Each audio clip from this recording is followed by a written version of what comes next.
Have you ever looked at an ancient, perfectly proportioned temple or ritual altar and just thought, how on earth did they build that?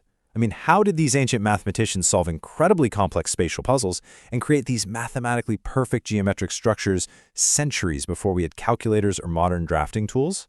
Well, the answer is actually hidden in some of the oldest mathematical texts on the planet, and honestly, it is absolutely fascinating.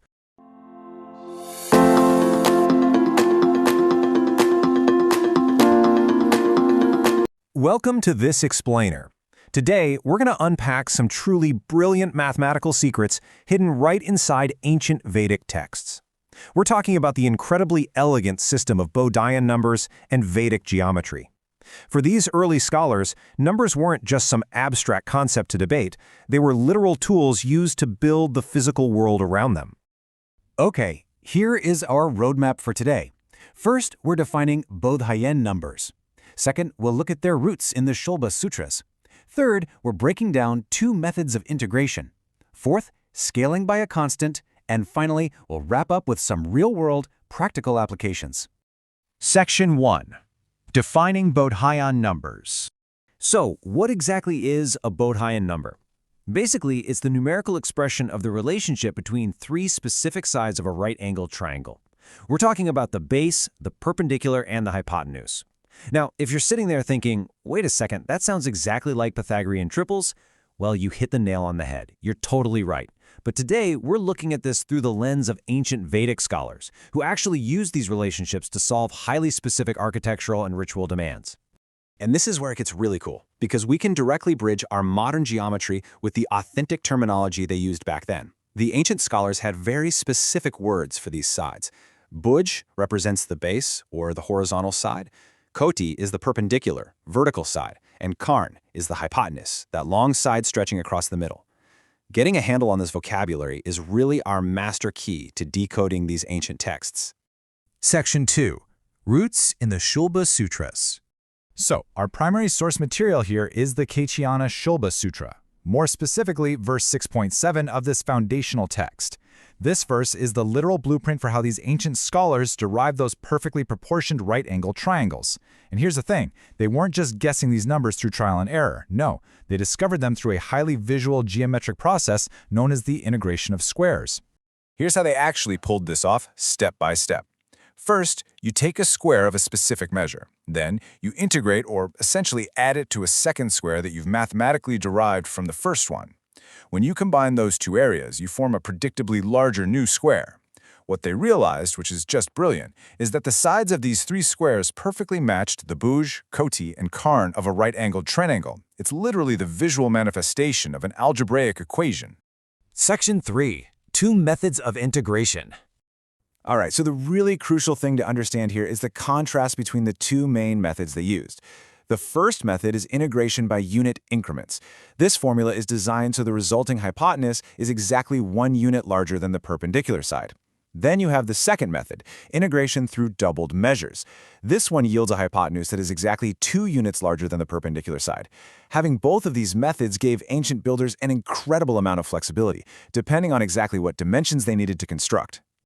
Let's actually look at the algebra here, because it turns into a really satisfying puzzle. Let's take the number 5 as our starting measure, our n. If we use the unit increments formula, plugging in 5 neatly generates the Bodhayan triplet 5, 12, 13.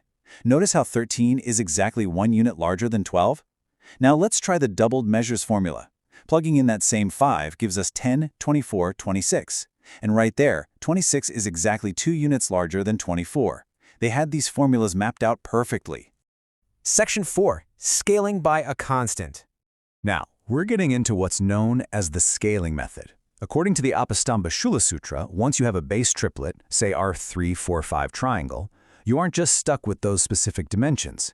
If you multiply every single component of that base triplet by a constant multiplier, let's call it m, you instantly create an infinite number of perfect new triangles that maintain the exact same mathematical properties.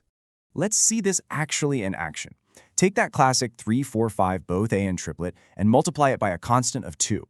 Boom, you instantly generate the 6, 8, 10 triplet. 3 times 2 is 6, 4 times 2 is 8, 5 times 2 is 10. It's beautifully simple, right? But this meant ancient architects could effortlessly scale their structural plans up or down without losing an ounce of geometric perfection. So, why did they need this infinite scaling capability? Well, it was all for ritual geometry. These exact scaling multiples were used to construct the highly specific dimensions of the Samuamiki altar. To build the ansar, or the shoulder of the altar, they took a base triplet and tripled it, so a multiplier of 3. To build the shroni, the hip, they quadrupled the triplet using a multiplier of 4. They weren't just playing around with math for fun, they were engineering sacred spaces with absolute precision. Section 5. Real-world practical applications. The amazing thing about the concepts derived from these ancient Vedic texts is that they are universally applicable across modern mathematical disciplines. Geometry, trigonometry, algebra, applied math. Whether you're calculating circular angles or working out height and distance problems, you are relying on the exact same fundamental relationships expressed by Bodhayan numbers. Their relevance is literally timeless. Let's test this out with a practical problem straight from the source material. Imagine a 15-centimeter ladder leaning on a wall, reaching a window that is 12 centimeters high. How far is the base of the ladder from the wall? Now, instead of doing some long, complex calculation, you can just instantly recognize this as a scaled Bodhayan triplet. We have a hypotenuse of 15 and a perpendicular of 12. Well, that is just the 3, 4, 5 triplet scaled up by a multiplier of 3. So the missing base has to be 3 times 3, which is 9 centimeters. Problem solved in a matter of seconds. Let's do one more. Say a tree breaks at a height of 5 units. The top part falls over and touches the ground 12 units away from the base.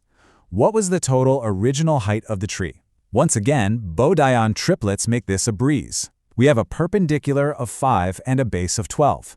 From our earlier formulas, we immediately know the missing hypotenuse. The broken part of the tree is 13. Add the standing 5 units to the broken 13 units, and you get a total height of 18 units. It is such an elegant way to solve a real-world scenario without even breaking a sweat. And finally, what's really interesting is how the source text uses the number 41 to demonstrate calculating an entire perimeter. Let's say you have a rectangle with a length of 40 and a diagonal of 41. What's the perimeter? Well, 40 and 41 belong to the 9, 40, 41 Bodhayan triplet. So we instantly know the missing width is 9. With a length of 40 and a width of 9, the perimeter is just 40 plus 9, which equals 98. This perfectly cements exactly why knowing these mathematical relationships matters. It completely transforms complex geometric calculations into simple everyday arithmetic. Which brings us to a final pretty provocative thought. We've traced these Bodhayan numbers from the ancient Shulba-Sutras through these incredible formulas of geometric integration, all the way to solving everyday spatial problems. So the next time you look at a modern skyscraper, a suspension bridge, or even just the layout of the room you're sitting in, ask yourself, how does the ancient geometry of the Vedic world continue to shape the very structures you see around you today? The math hasn't changed, only our application of it. Thank you so much for joining me for this explainer. Keep asking questions, and I'll catch you next time.